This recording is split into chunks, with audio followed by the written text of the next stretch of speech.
Assalamu alaikum and hello and welcome to another episode of the chaichatpodcast. I'm joined with my co-host today, Kazim and Mehdi. Hello. And we have a very special guest with us today, Sheikh Ahmed Haneef, who's joined us to talk a little bit about his story, his reversion to Islam as a whole, and what we can be doing today within our communities to help reverts and also within the dawah efforts all across our communities as well. So welcome, Sheikh. Thank you. My pleasure to be here. It's a pleasure to have you indeed. Sheikh, for those that don't know, we want to start off the discussion maybe with a little bit of a background on your story. So you're from Trinidad. Maybe tell us a little bit more about your life in Trinidad and what sort of brought you into looking into different religions and changing from, I believe it was a Catholic. Right. You were a Catholic prior to this. In a few words. Yeah. Okay. Bismillahir Rahmanir Rahim. I lived in Trinidad until I was 16 or 17 years old, and then we emigrated to Canada. Growing up in Trinidad in the 70s, I was in my teens. It was at the sort of last phases of the blackpower movement in America, which tended to spread to other parts of the black diaspora in the Caribbean and also in South America. We started to criticize the role of Christianity in the colonialist project. We came to the conclusion that Christianity had a very important role to play in softening up natives for colonial armies and so on before they came in. Yeah. Can you give examples of that? Like how exactly the religion played a part? If you look at the spread of colonialism, the first phase would be the phase of the explorers. After them come the missionaries. And what the missionaries bring is a version of Christianity that is passive and subservient. And after that, you find that the resistance to colonial encroachment becomes weaker. Like Jomo Kenyatta in Kenya said, when the missionaries came, we had the land and they had the Bible.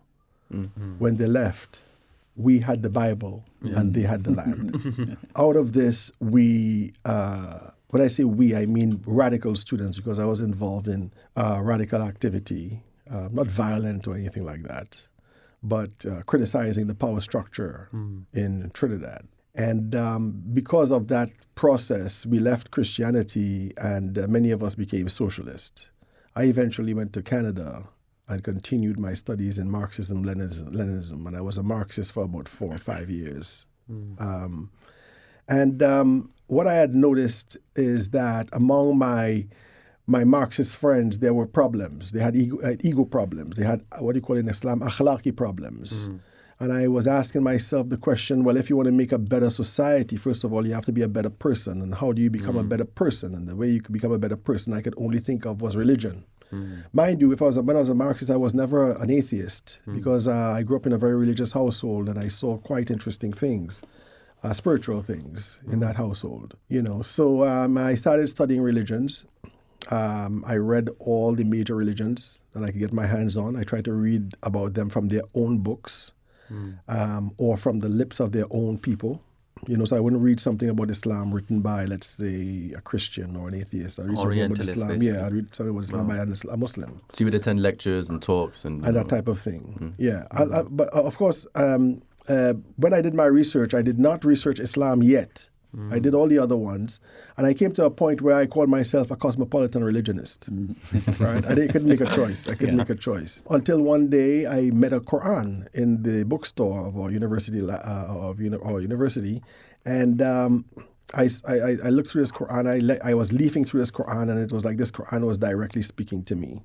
It was in English. It was in English and Arabic. The effect of that reading of Quran in those few minutes in that bookstore was quite amazing, because it seemed to me that the words were flowing into my body in a kind of a literal sense, in a kind of a physical sense, and I felt myself blown up like a balloon, like filled with these words. Mm-hmm. And I started to hyperventilate. I was quite overtaken. Overtaken. Yeah. I closed the book. I couldn't read anymore, and I left that bookstore. And I said, I found my religion. But I didn't know how to be a Muslim. What do I have to do to become a Muslim? And I was in that state for about 4 months, until one day a group of Muslim brothers came to the campus to spread Islam. And it was a Friday evening. I remember I came out of my classes and I saw this huge crowd in the hallway, and they were all arguing vehemently. Now, I had a big reputation in the university for two things, right? I was a hardcore partier and a DJ, right? Hardcore partier and a DJ. I was the baddest DJ on that side of the campus. Yes, for sure. Right? Still DJ? So you still DJ? I'm not gonna say. He's DJ Nasheeds now. Nasheeds only. No, I mean, I play music at home. Okay. Yeah, and I call my wife and say, hey, let's get down to this one. Why not? Nothing wrong with that. You know what I'm saying? I was also a dangerous guy to argue with. I destroy you, but I destroy you and have fun. Yeah, okay. And people have fun at your expense as well. Good debating skills. Yeah, so I was walking up the hallway, and all the crowd sees me, and they're like, "Come over here," So I get over there, and there's these Muslim guys, and they look really deflated. They're behind a table with their books all spread out, and the crowd was having their way with them. And I was just smiling and looking at both of them, arguing like, you're watching a tennis match, left, right. And my buddy's like, say something. But I wanted to be a Muslim, but I didn't know that much about Islam to defend it, I was starting to question all my beliefs. And this was when you're not a Muslim? That's when I was not a Muslim, but I decided to become one. So the guys behind the table, they wanted a victory. So they looked at me and they said to me, do you believe that there's one God? I said, yes. Do you believe that God's name is Allah? I said, yes. Do you believe that Muhammad is the messenger of God? I said, yes. They said to me that, then, don't you know you're a Muslim? I'm like, yeah. Really? That's all it is? That's to me. And they said to me, stick your finger out like this, because they were Sunni brothers. I stuck my finger out, and in front of everybody, they gave me the shahadatain, and I repeated the shahadatain, and everybody was going, no. If it was a movie, they'd all melt, you know what I'm saying? Our most popular guy is gone. It's like the general in the army before. Yes, for sure. The general falls, that's it. Yeah. They were depressed. Because after that, there were no more parties, no more DJing, and people were there was only the shoes in the So you didn't have anyone follow you? Any friends? Any, classmates? Well, I did end up converting some of my classmates, yeah. Oh, okay. But no, they didn't really follow me out of it, out of that type of thing, no. Yeah, so that's how I became a Muslim. So I was wondering, so you mentioned that it all sort of arose from the Black Power movement. Yes. So the Black Power movement historically is known for two key influential people. So one's Martin Luther King Jr., of course, very much a Christian. Right. And then on the other side is the Muslim Brotherhood and Malcolm X. Right. And you didn't. I don't know whether that's the case or not. Were you sort of attracted to either one of those personalities Actually, no. In the beginning, our Black Power movement was very Trinidadian.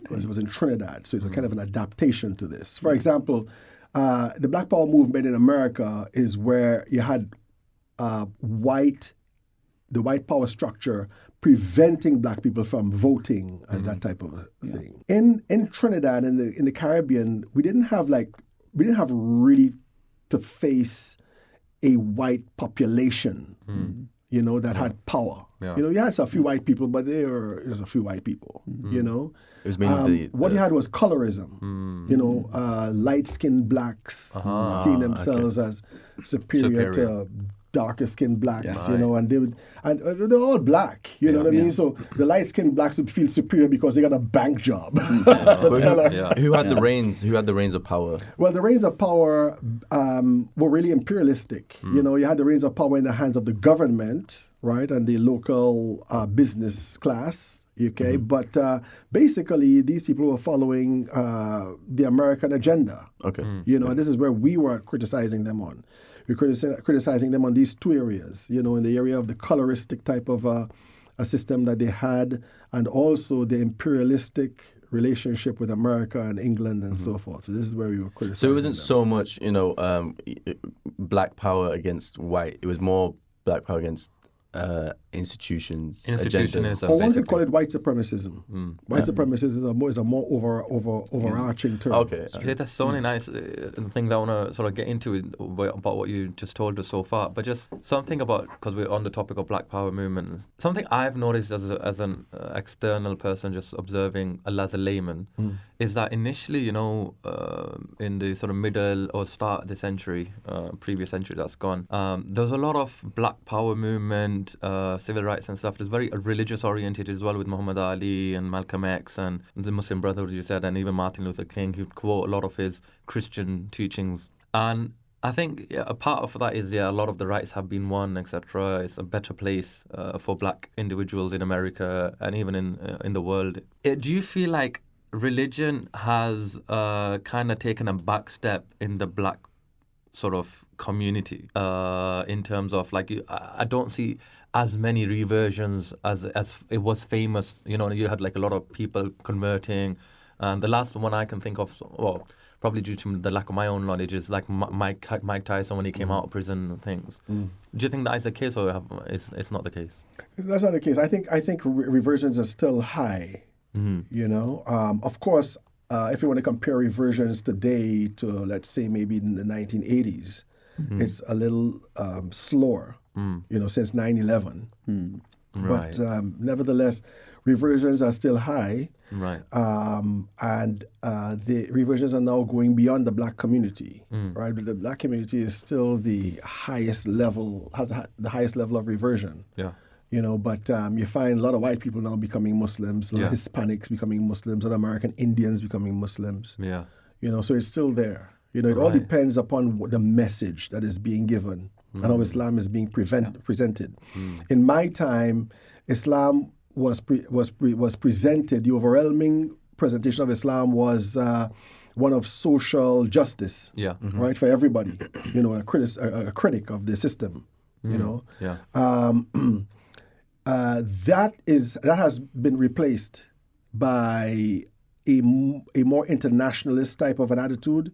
So you would find that maybe the onus would be on Palestinian rights, for example. The onus would be on Syria and Iran and so forth and so on, and less emphasis on individual on local conditions. Which I think is not a good thing. But it indicates the rising sort of, I would say, maybe confidence of the immigrant Muslim community, which tended to dominate the discourse, because in the time of Malcolm X and Elijah Muhammad and so forth, what dominated the discourse was fighting against white supremacism. And that was a big international message. Solidarity. But by the time let's say the mid-80s rolled around, that shifted to a more external type of focus. One thing you said was, and just from watching Ahlul Bayt TV and reversion stories, is a lot of people, the reason the reversions, a lot of it is to do with the Quran that I've come across. And, it's very interesting the words you chose to explain it, that the Quran started speaking to me. And one might say, how is a book, how is it speaking to you? So it'd be really interesting if you go into that, because my own sort of personal experience is not like a reversion experiences, but sometimes, you just open up the Quran, right? Random page, you may be sad, you may be worried about something in your life, and you just open up the book, and it's not coincidental. I read the first ayah and read the translation, and it's as if it is literally speaking to me. So just if you want to just tell us a bit more about what you meant by what it exactly was speaking to you. What exactly you read, which verse, which words how it was speaking to you, Must be something that was there a voice coming to you? Was there hallucination? No. I mean, first of all, I think maybe people should try an experiment. Okay? Try an experiment. Try to, let's say, do Salatul Layl. Okay? Do Salatul Layl. Do it for like maybe a week or two with the intention of continuing if you can. All right? Then see your relationship with Quran. You'll find it very interesting. The Quran is a miracle. One of the reasons I believe the Quran is a miracle is because it is a living revelation. Yeah. Okay? Yes, it was revealed to the Holy Prophet Muhammad sallallahu alaihi wasallam, but in its revealed form, it reveals the truth that is applicable to you. It reveals that to you, you see? Individual. The individual. And then when you open the Quran, let's say, for example, as you mentioned, you're feeling sad, and you open the Quran and it addresses your sadness, you become aware that the Quran is talking to you. So regularly that it's not even a constant coincidence anymore. Like every single time you do it, you think, what's going on? Yeah. The Quran is your friend. The Quran could be a friend, for real. There's a very interesting hadith that talks about the soul, the person in the grave. And it said that the Holy Prophet sallallahu alaihi wasallam says that when the person is in the grave, an entity emerges from between the shroud and the body, and it takes the form of a very beautiful, handsome young man. I guess with women might be a different story. You would hope so, at least. Yeah. And the person asks that young man, "Who are you?" And he says, "I am your reading of Quran. I'm the Quran you used to read while you were alive. And I will be here with you as your companion on the day you need it most. Until the day of judgment." Yeah. That's amazing. And you have other hadith that say, when Munkar and Nakir come and they try to question the person, and the person probably doesn't have a good answer, that Quran tells him, tell him the answer. And Munkar and Nakir says, "Why did you get him out of here?" And he's like, "No, I'm not leaving. I'm with him for the rest of the time." So that's your cheat notes right there. Giving you the answers. You wish we had that for a part of the exam. The examiner can't do anything about it. You know what I mean? The examiner says, "Get that cheat note out of here." "No, I'm not leaving. You make me." Exactly. So that is a. But you were very saying it was interesting speaking to you. Just tell us about what the feelings you were experiencing at the time, what it spoke to you about. Well, one of the questions I had was, what religion should I choose? Right? I mean, they were all so beautiful. Let me ask you this though: why did you need religion though? You were already at the phase that you were saying, "What religion shall I choose?" Yes. So why? You said you were brought up in a Christian family, and other than that, well, because I kind of shortened things. I had a grandmother. She was descended from African American slaves who came to Trinidad. Okay, the British brought them there, and they had a very strong religious tradition. These people, and she sort of inherited that. The interesting thing about her was that she possessed the ability to do keramat, as they would say. Which is like miracles by saints. Okay. People in her neighborhood would come to her house on a Friday evening, and they'll bring bottles of water. Wow. And they'll put it on a table, and she'd hold on to the edge of the table, and she'd say a dua to Hazrat Maryam, and her hands would start to vibrate, and all the bottles would start to vibrate on the table. None of them would fall, but they'd be vibrating so intensely that they would hit each other, right? And after that, everybody would get a shifa from the bottle of water that they put on that table, And I saw this because I was her favorite grandchild. I was the first one, and I probably looked much better than I look today. I was probably irresistible, And so I saw that, and interestingly, she came to see me after she died. Wow. Yeah, I don't mean in a dream either. I mean, while I was awake, so I knew the ghaib existed. So even though I sort of rejected Christianity's function in imperialism, okay, I did accept that Christianity still had a truth in it that was active enough to create a kind of a person like that. Yeah, wow. So I did believe in religion. Right. And so I was searching for a more meaningful one. Right. So you believe that all other religions were along the same lines as Christianity? Well, all true religions, well, this sounds like a tautology, but all true religions are true.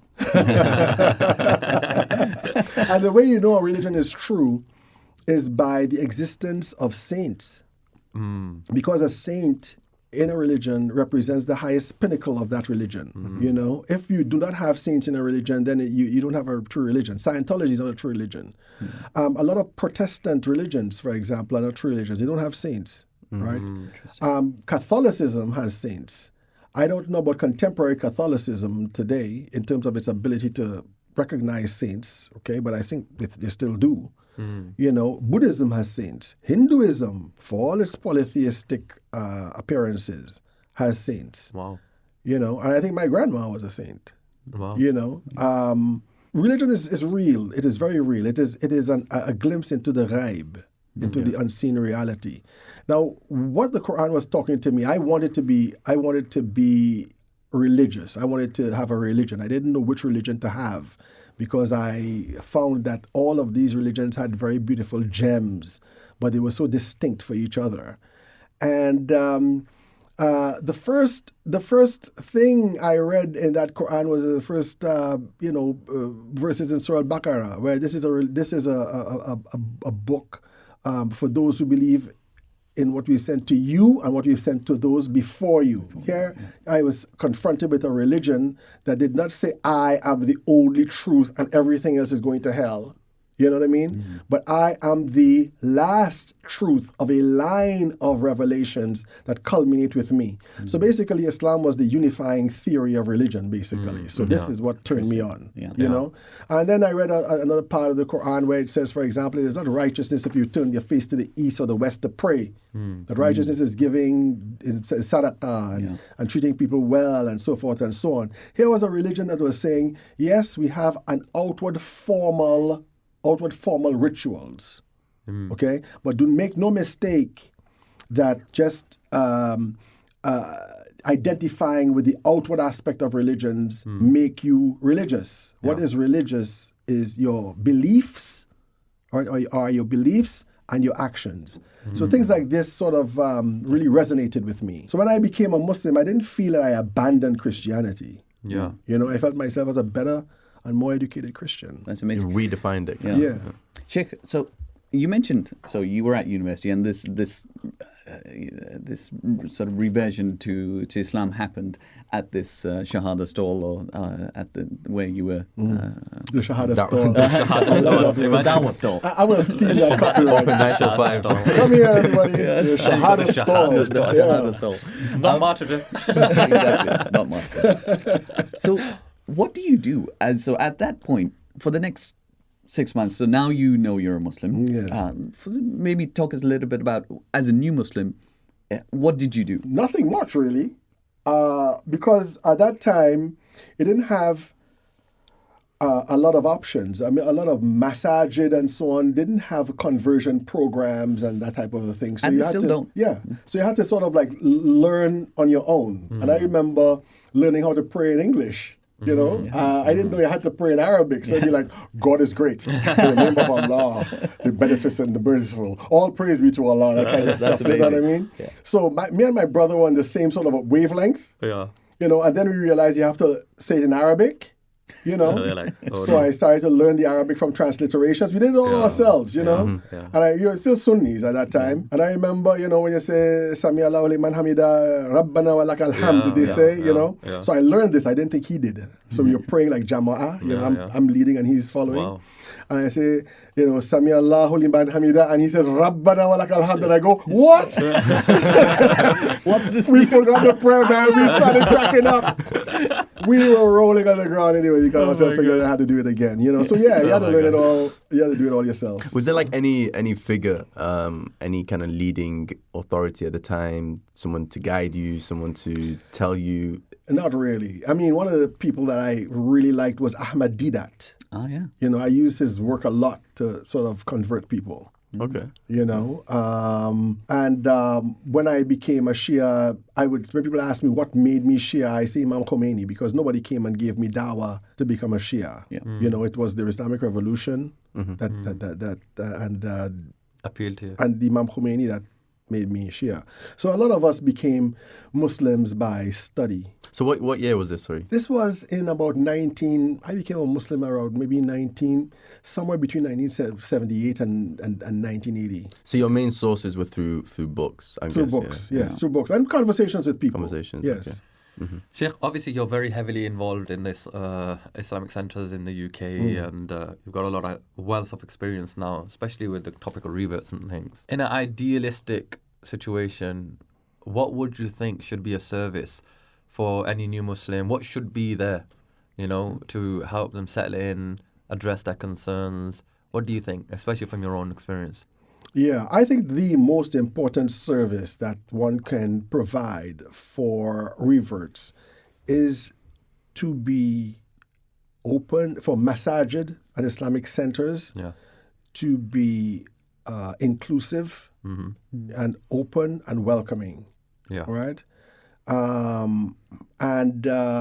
I find that a lot of our masajid are not that. They're not hostile to people, but they're not welcoming. I think they just don't know how to do it. They've never been through that, Well, I don't think they need to know how. I mean, what is welcoming, man? Somebody comes to your house, please come in, have a seat. For the majority of people, they've interacted with their own kind. They've interacted with other Muslims. Yes. So for them to interact with someone who is a fresh Muslim, who it comes from a different background, yes. I think they probably find it a bit intimidating, or they don't know what to do. Do you find that maybe the case as well?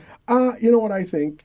No, I think they're fine. If one of these Muslims was to come to their home, okay, it'd be to different. sell them a house, they will be welcoming. Yeah, exactly. All right? Yeah. When they give them some money, they'll be welcoming. When you They see know the exactly money. what to do. Exactly. All right? Exactly. I think historically, it's a historical type of a situation. I think many Muslim centers are basically fundamentally community centers. That's true. Yeah, that's Right? the And thing. they're community centers Yeah. that cater to a particular ethnic group. And Yeah, that's the of course. issue. That's the yeah. problem. Right? Yeah. That's This the is why you have problem. Iraqi centers, Iranian centers, Yeah. Pakistani centers, and so on. That's right. It's to cater to the... It's not a masjid. It's the cultural and social needs of a particular group. Yeah. And because of this, aliens who come into that center, okay, are seen as aliens. Yeah. You see? Because they're not supposed to be there. You feel like they're forced to kind of adapt to the culture of that center. The aliens that come, they would feel some kind of pressure. They'll feel alienated. That's right. You Sheikh, know? I'd like, even as a Muslim, right? So, for example, myself, growing up in Manchester, I remember going to different centres, me as a Pakistani, and I felt the same feel. And I could just imagine that this is how reverts would feel in our centre, for example. Yes. Where you just felt unwelcomed in a Yes. way. And I don't blame that the people who are making me feel unwelcome is there. It's probably a subconscious thing. For example, if someone comes to my centre, I'm going to go say salam to my boys. I'm going to go meet them.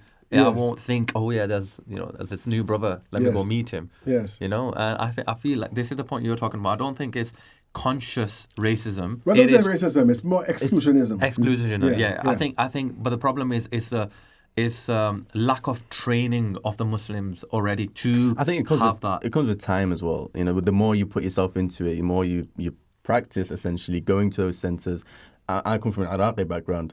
But when I started to attend more Pakistani centers, Pakistani majalis, at the start I didn't know what was happening. There was a lot of different things that they did, which was culturally different to Iraqis or Iranians. Yeah. And at the start, I was watching it and I was like, okay, what do I do here? What do I do there? And then slowly it started to grow on me. The more I attended, the more I got used to it. The more you persisted, basically. And I think that's the same with reverts. The more they watch, the more they attend, they start to pick up on these things. They start saying certain words, certain phrases, acting in certain ways. Do you say Nari Haidari? Nari Haidari, ya Do Ali. you say it? Yeah, I mean, you actually said you started? I'm not I'm yet to start. I'm not yet to start. You're not integrated. He's getting there. We'll get as him soon the as you door. say that, you're integrated. Next podcast, I'm starting the Nari Haidari. No, but this is actually a quite important thing, right? Because there might be some reverts listening to this. Made to be felt alien, for example, or unwelcome, adds to the already social issues that revert might be going through. Like, they might be the only Muslim in their own family. Yeah. And their family might be very, against that. I mean, what was your experience? How was your family taking to it? And what has your experience been, about this sort of? Well, my family were fine, because the rate of conversion to Islam in the African American community in the Americas is so high. Yeah. It's not surprising now that people embrace Islam. Of course, in some cases, you might find, in the black community especially, you might find some differences based upon the religiosity of that family. Like my wife, for example, when she embraced Islam, and she was from a very religious, traditional Christian household, she was ostracized for a couple of years, you know, from her family. Yeah. But with mine, who were not, you know, I mean, they were religious. My grandma was religious. Yeah. Okay. My mother wasn't very religious. Yeah. You know, I mean, so when people heard that I became Muslim, Yeah. their reaction would be, yeah, I knew he would become one. Right. So Okay. you started to Exactly. drop hints, you know, you started to... Well, no, Ease it I in, was maybe? pretty out there with it. I mean, when I Yeah. became a Muslim, I started experimenting with changing my name. You know, and when I settled upon my name, I just went on and said, look, okay, from now on, you call me Ahmed. Yeah. You know, some people might say, nah, I don't know you as Ahmed. I know you as Michael Jordan. Nah, I'm not Michael Don't call me Michael Jordan. You know. A bit of a Muhammad Ali move. Knocked him out. Yeah, you know, Ahmed Ali. You know? So anyway, yeah, I mean, it was cool. It was all right. You mentioned people being ostracized Yes. for within their own families or within their own communities. We see that a lot when people are making decisions for intra-faith reversions. Maybe you can give us a bit of an idea from your perspective. You work with many communities across the UK and beyond as well. What's the best thing that someone can do if someone's thinking, okay, fine, so you've obviously became Muslim, you were initially a Sunni, and then because of Imam Khomeini and the revolution, you looked into Shia Islam and you became a Shia. There's a lot of people, especially in the UK nowadays, that go through this journey, but because of the fears of ostracization or just fears of what the community would say, they don't take that step. And it's all amplified now because of how connected the world is as well. How did people like that get over this type of a hurdle? With some of them, they just do taqiyya. You know, and because most of them are like young people. Yeah. It's You mainly know, young an people. older person becoming Shia or whatever, you know, Not a big deal, it's not a big deal, right? Yeah. It's just younger people who Yeah. are afraid of their parents ostracizing Parents. them When and you so have to on. face mom and dad. Yeah, so I mean, they are basically they have some choices. One is to just practice taqiyya, Yeah. you know, until they reach a point where of confidence, self-confidence, or maybe even economic independence and so forth. You know, when they get married or whatever. Or even if the parents are ready to accept it. Yeah. You know, Soften down a yeah, bit. so they wait for that. Okay. You know, and so we give them support on this particular basis. So you see. would that be the advice of yourself and, you know, others Yeah. in the field? You would tell them to perform taqiyya? Yeah, to and engage your parents on speaking about Shiaism and so forth, Yeah. but keep it distant. You know, like, what do you think about Shiaism? Yeah. Not what do you think about me becoming a Yeah. Shia, for Yeah. example. Yeah. You know, and you engage with them on that particular basis.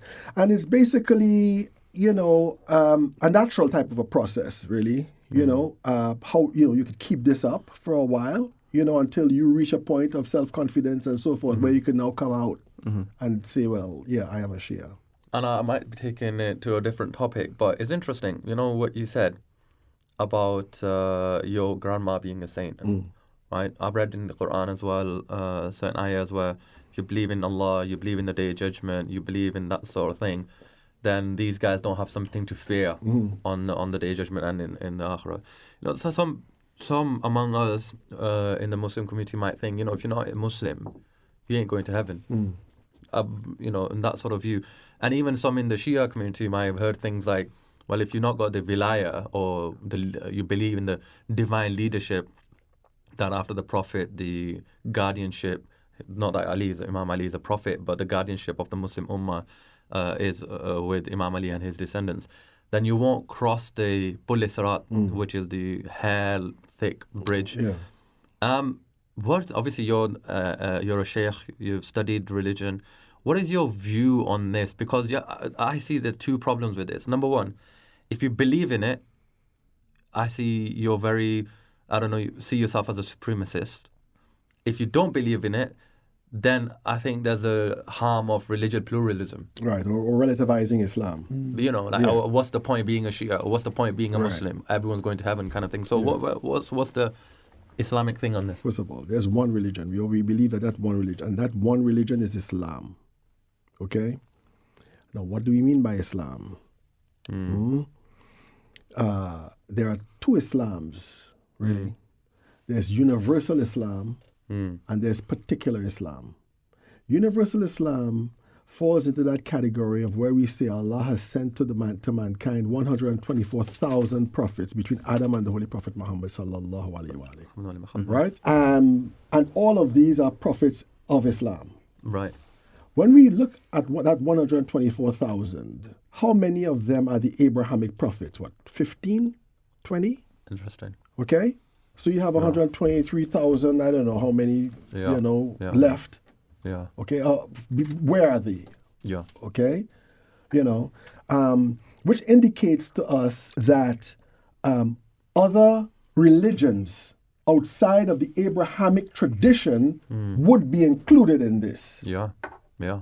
Now, Islam is the last religion revealed to mankind. Yeah. Okay, so now it indicates that all of them, or true religions, belonging to those 123,000 blah blah blah amount of prophets. Yeah. Okay, are also manifestations of Islam. This is a universal Islam. Yeah. So where we Muslims, in particular Islam, we say there's no God but Allah and Muhammad is the messenger of Allah.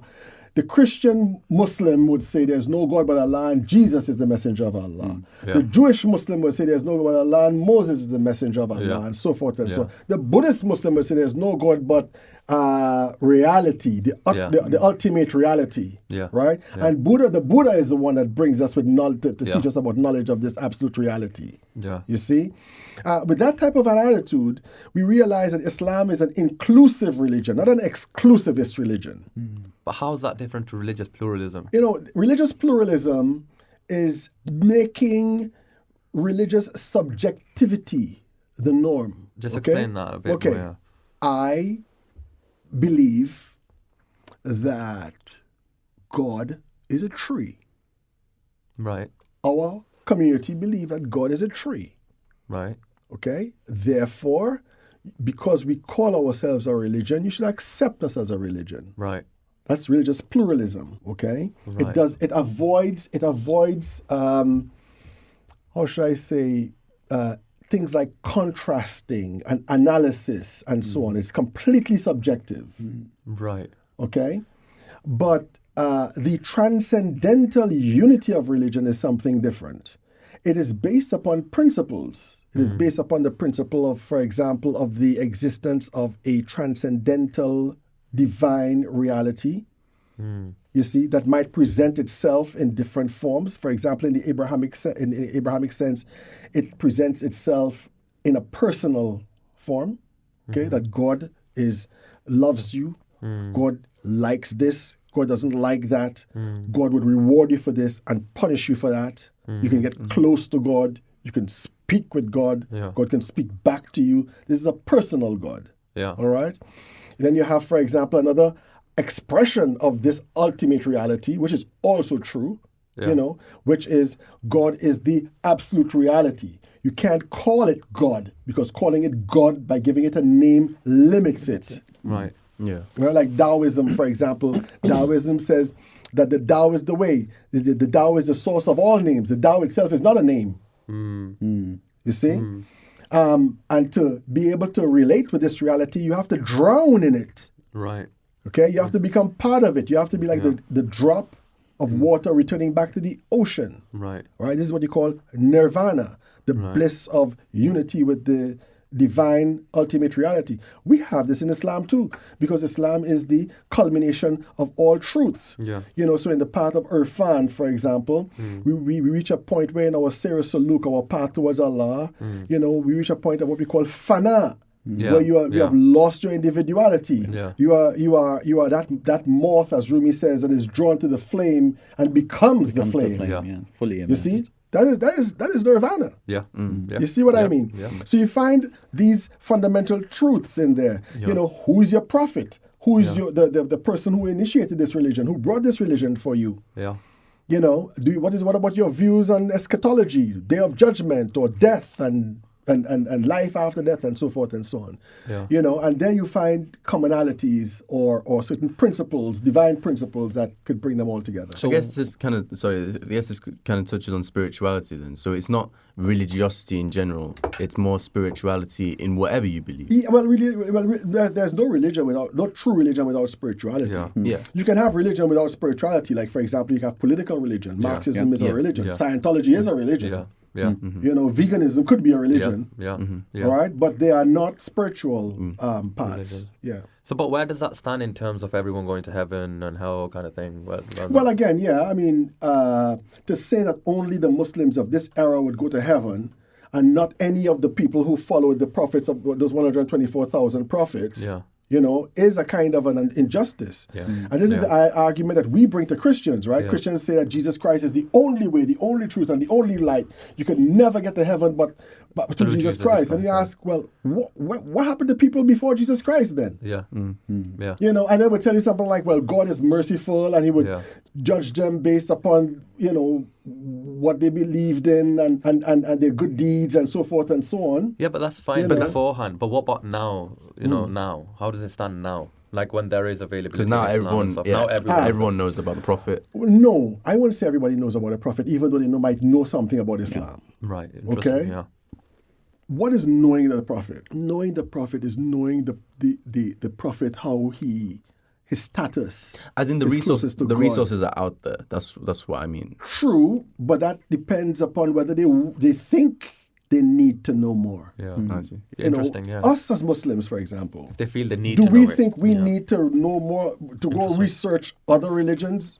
That's You know, cool. because Yeah, that's we are interesting. contented, we are mesmerized by our own religions. Yeah. Christians are the same. Yeah. Exactly. Yeah. You know what I mean? I don't blame a Christian for not being interested in going and Yeah. reading about Islam. Yeah. You know, Yeah. it's like almost, let's say I am living here and I don't think I need to read and learn something about Fiji. Yeah. Does that make me very true. anti-Fiji? Yeah. It doesn't. And then, you know, you have people's emotional relationship with their religion. Yeah. Okay, they have a very strong sense of love and identity. Religion defines them, you know. So I think for a lot of people, when they are changing their religion, it's a very traumatic thing. Yeah. You know, it's a Yeah. very emotional thing. A lot of people who if they're seriously changing their religion, a lot of people fall into tears and stuff like Yeah, that because yeah. they know that they are changing their entire worldview. Yeah. So, Sheikh, it brings us to a really good point here of sort of coalescence where, so you mentioned the entirety of truth within religion. You mentioned now that, look, most people are content, but is it our job to propagate the message of Islam? Yeah. And if that is the case, then clearly there's two ways that people are currently doing it. One is the dawahstall way, which clearly worked with you. But obviously, Well, it didn't really. It's an opportunity for me to become a Muslim. It's you got added to the list, Yes. basically. Yeah. And you see it work all across, especially in the UK anyway. Yes. You see these stalls get set up, and there's a very particular type of Muslim that's doing that. Muslim ideology behind that. Yeah. Within the rest of the wider Muslim world, that type of propagation effort isn't really around. So what should we be doing to propagate this message? Of course, we can speak. But your first question is, should we be doing that? Yeah. Firstly, should we be doing it? And then Yes. secondly, is if we are supposed to do it, How should we do it? how should we do Yeah. it? I think we should be doing it. You know, and I think if we don't do it, we'd have to answer to God for this. Yeah. Because Islam is spread by people. Yeah. You know, and this is what we are called upon to do as well. Now, you have different strategies. You know, I can't say there's one strategy. Okay, one strategy is Sheikh, I'm really sorry. I'm just going to stop you there. Yes. I'm really, to be rude. The reason I stop you there is, except for the religious obligation of Amr bil Ma'ruf, right, Yes. which is to propagate the religion, practically, why should I? As an example, you know, you said before you became Muslim, you know, DJ, popular on campus, you know, obviously nowadays clubbing and stuff, all that stuff, a lot of stuff that Islam doesn't allow you to do, have a girlfriend, etc. You know, a lot of haram things, alcohol, and that whole culture that comes with it. You know, if I'm out there enjoying my Friday night, Saturday night, and got a good bunch of my friends, you know, maybe more friends than I have if I became Muslim, Why? So what is the practical reason that me as a Muslim, I should be going out there to someone who's enjoying their life and saying, no, you know what, it's not the way. Okay, let's look at the destruction of the environment. All of us recognize that the environment is being destroyed, okay? And all of us admit that we should do something more to make it a safer environment for us to live in and our children. Yeah. Okay? I think spreading Islam falls into that category. Interesting. You know, you're doing something to make the world a better place. Interesting. Okay? And one of the main reasons or the main causes for the world being a better place is trying to live a spiritual life and an ethical life based upon that spirituality. But that's often clouded and not seen by those who, frequent clubs. And so 9/11, for example, you see Muslims being ISIS and bombing people and things, Yes. For me, they all look the same, That was a ploy to destroy the spread of Islam in the West. Interesting, yeah. Okay, because before 9/11, a lot of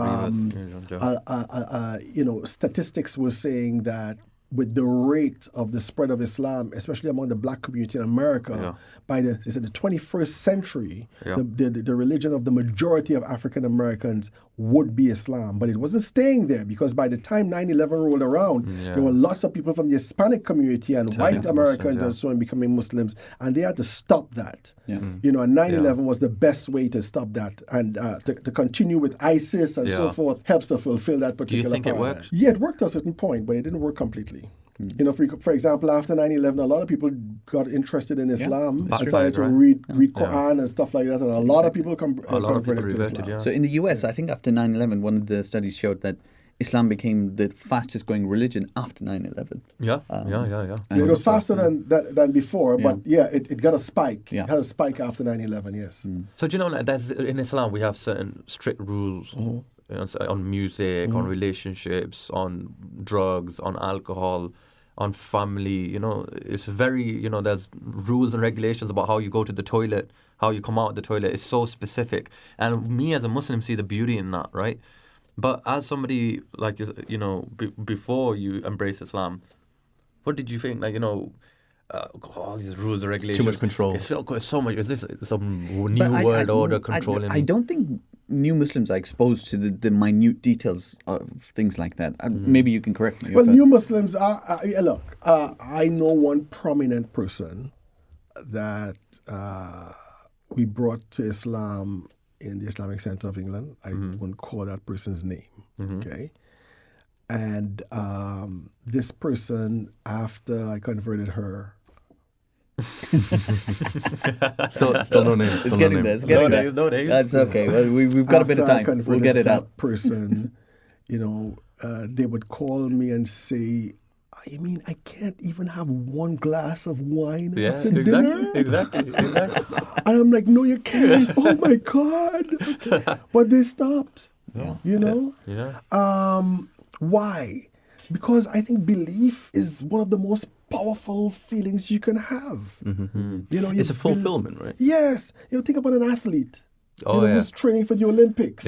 Right? While his family is sleeping at 5 o'clock in the morning, while all his friends are sleeping, he's getting up to run 5 kilometers or do some kind of crazy stuff because he's got to win that thing. At the barbecue dinner, he's not having a steak. Exactly. Or he might have a steak, but he might stay away from the salt or something. I don't know. But he does this why? Because he believes in his sport. He believes that if he does this, he will win, and he'll benefit. The happiness from winning is better than staying home and being lazy. You see what I mean? So that is not really a problem as such, And I think what happens with many of us is that a lot of people, which includes quote unquote religious types, think that religion is basically anti-fun.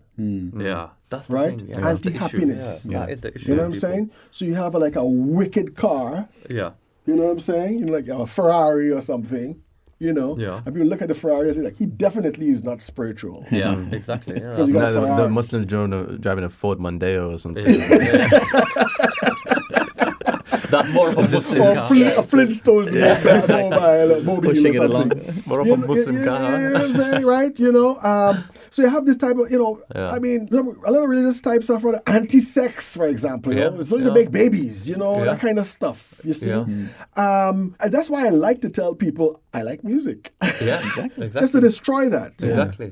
I don't walk down the street with earphones in my ears listening to Tupac every day or something like that. You know what I'm saying, right? They have this attitude, you see, and I think this is a very debilitating attitude. In fact, religion is full of fun, it's full of happiness. Exactly. And you cannot have any true happiness without discipline. Yeah. You really can't. Very good point, yeah. Very good point. Very true. Yeah, very good point. So what I just want to quickly round it Food up. tastes better at iftar Definitely. than at any other time in the year. Definitely.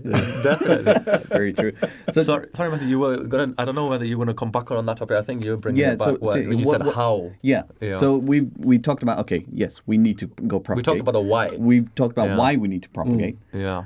Practically, how do we do it? How do you Yeah, propagate? and Okay, how. so now you have one way of propagation that seems to be sort of stereotypical, right? Which is talking Yeah. the heck out of somebody into Islam. I'm bashing them. Yeah. Just talking them, Bashing it okay, into okay, I'm ready. As they say, You know the what I'm saying? missionaries with the Bible in the face, with the Quran in the you face. know what I mean? You beat up on the Bible, you tell everybody, you're the wrong path, and you're going to go to hell, and give you reasons. And Scare so on. them into it. They just You like, I just know. want to go to the cinema, man. Why are you stopping me, bro? I want to buy my Ferrari. I'm on the way to the Ferrari showroom. You tell me not to. No, phone's down there. Phone's down there. Let's go to the phone You know what I'm shop. saying? But the thing is, Sheikh, Yeah. that method has clearly given results. It to- works. Yeah, that's Yes, the thing. works. It does It appeal works. to It certain works. people. We don't know, obviously, the efficacy of how many people stay Muslim after that. But in terms of numbers, it's the only way to actually lock someone down, Yeah. if you can imagine. I don't think it's the only way. I think there are other ways as well, Yeah. right? I think other ways, like for example, I think they're full of quality, but they might not be as dramatic in terms of numbers. Yes. Okay, by just having a good relationship with a non-Muslim. Yeah. Yeah. Okay, we have having a good, selfless, respectful, helpful relationship with a non-Muslim. Where, for example, you can invite that person to your home, and they can see how you deal. Yeah, the best form of da'wah is just Right? showing how you Exactly. act as a Muslim. Exactly. And so, for example, let's say they're in your house and they want to go to the toilet. The normal, the average sort of ethnocentric Muslims like, oh my God, I gotta wash the whole toilet my down days. now after this. De-sterilize it or sterilize it. Oh my They God. get OCD about this kind of Yeah, stuff. yeah, But yeah. if you have a good relationship with their friend, they go into your room and they see the lota, for example. Lota. What's that? You know what I mean? And you tell them, The lota. yeah, you tell them, well, this is what we do, and my washing is so. It's a way of dawah. Yeah. Yeah. In the process of your relationship with that person, Yeah. they get to know about Islam. Yeah. And I think it's much more comprehensive and much deeper. You see?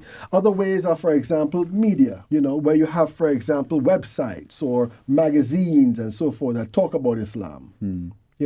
I think one way that I use is the indirect way. Not bash a Christian about their Bible being, distorted or anything like that, but try to show them truths in the Bible that they themselves didn't know about. When they're exposed to a truth in the Bible that you tell them about from an Islamic point of view, it makes them appreciate that Bible even more. Yeah. Right? Yeah. But they start thinking, well, how come you, You're as a telling Muslim, telling me about the Bible. could guide me in my religion that makes me feel happy? Yeah. Maybe you're a better Christian than me in a sense. Yeah. You see what I mean? And that helps to bring them close to Islam. So I prefer the person-to-person type of a way. Yeah. I prefer the welcoming type of an attitude Yeah. in our centers. It's probably a know? slower process. But Yes, but it has more quality, quality. yeah. Quality, yeah. Quality see? over quantity. Yeah. You're hanging out with somebody who never hung out with you before at all, or new Muslims before, and time comes to pray. You say, okay, hold on, I'll be right back. I got to pray. What? You got to pray? What's that? Prayer. Yeah. So I pray. You put your mat down, you pray. After you pray, they ask you, well, tell me, what were you doing there? You know what I mean? That's dawah. Yeah, that's it. You're right. I remember one time I got a job. I was in university at the time. I got a summer job with a friend of mine. Okay, I wasn't too long a Muslim. Okay, And we were working in this factory. And my friend said to me, oh, it's Maghrib time. Sorry, it's Dhuhr time. Let's go pray. I'm like, what? Pray here? He's like, yeah, let's pray. I was too embarrassed to say, like, I'm kind of embarrassed to pray. So I said, let's go. Yeah. So they had a top floor, right? We were on the main floor, and there was a floor above, but it was a half floor. Yeah. You know, the floor extended a little way into over the top floor, and there was a drop. You know, overlooked. So you can see what's happening up there. Yeah. My friend decides to go up there and pray. So Make a point of it. we were on show, man. Up This is neon one prayer signs. I was not thinking about what I was thinking about those guys watching me. That's what I was thinking about God. I was Safe like, to say, Allahu not Akbar, the like, most spiritual prayer. How are you looking now? Factory Akbar. Am I looking good? You know, after that, it was embarrassing, you know, yeah. but it did bring me out of my shell. Yeah. After Did you get that, questions?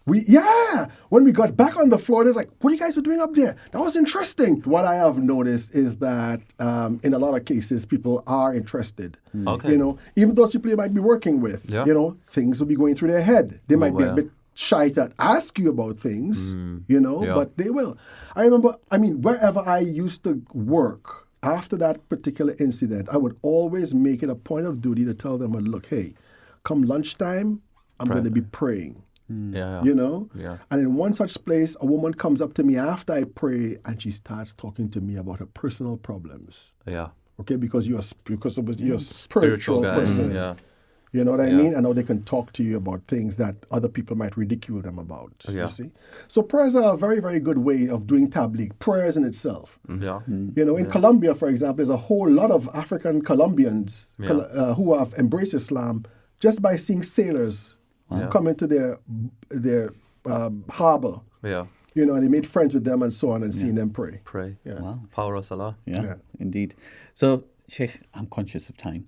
And so just to round it off towards the end, maybe a few words from you on new Muslims that might be watching this podcast. A couple of words of encouragement from your side. And then also similar for the existing Muslims out there. What What could we do? What can we do? Well, as I said, you know, try to be open. Yeah. You know, when you walk into a Christian church, for example, one of the things that they do, they see you as a stranger, they welcome you. Yeah. That's true. Right? Try to be welcoming. Yeah. Okay? When you meet a new Muslim, try to set up a good relationship with them so that if they have questions and so on, they can refer to you. Yeah. You know, to help them. Be a friend first. To be a friend be a first. Exactly. You know, and I think these are the basic, know your Islam. Yeah. You know, not just your Islam in terms of teaching it from the inside, but also criticisms about it from the outside that you can answer. Yeah. Yeah. And try to convert 40 people before you die. Easy work. Yeah. And what about the reverts listening out there? What reverts listening out there? Well, it's easy work. You know why? Because if I convert you and you convert somebody else, Oh, is that two for you? Yeah, that's me. It's a pyramid scheme. Yeah, that's me. Yeah. Pyramid scheme. Pyramid Yeah. scheme. Pyramid scheme for Muslims. Now, what about the new Muslims out there listening to this Yeah. who might be a bit scared? Or and- people even on the edge. Yeah. Well, you guys have a hotline that you're coming up with. Yeah. Right? Arise. Do you got the number? Arise. No, well, we got the number, but I've not memorized it. But you can search up on Facebook. You can search up on social media. It's Arise.